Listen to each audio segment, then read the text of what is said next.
Like, let's be really clear how fucking scary this is for people, right? This is hundreds of thousands of jobs potentially in throughout Quebec and Ontario.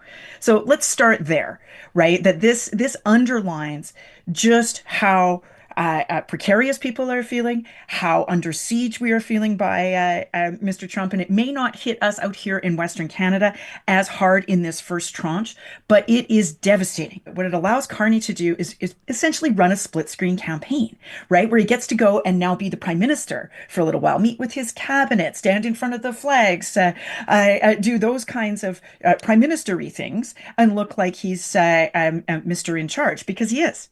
And this is what Doug Ford did to great effect just a couple of months ago, when he was running his campaign, and he was allowed to be then premier and look like that leader and crowd out every other issue and every other criticism of him. And running that split screen was incredibly useful to Mr. Ford. It allowed him to push back on any of the other criticisms that might be out there on healthcare or education or infrastructure or any of the other things that the opposition parties were trying to talk about, and just focus the issue on Trump and tariffs, which was good territory for him, and it's good territory for Carney. The Trump tariff threats, they're like one of those nasty sexually transmitted infections that flares up for a bit, and then will go dormant for several weeks. So, you saw at the beginning of the month, I think we had 24 hours of the 25% tariffs plus 10% tariffs on energy. That hit like a nuclear bomb.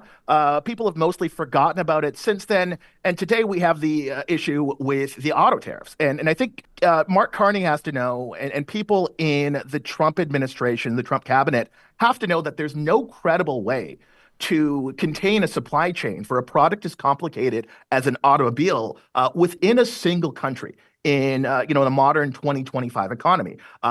Trump's auto tariff threat was ridiculous. It was objectively ridiculous, but so was, Mark Carney's response that we are going to build cars entirely in Canada with a supply chain entirely contained within our borders. Are you going to buy a maple Dodge Mustang that's powered by maple syrup? I mean, this is ridiculous.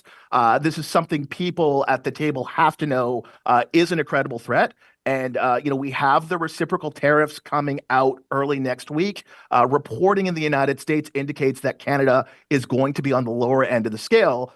So just because this is all everyone's talking about right now doesn't mean it's going to be all everyone's talking about 30 days from now, when Canadians are actually going to the ballot box. So I would, if I were Poilievre's team, if I were in his back room, my advice would be keep calm and carry on.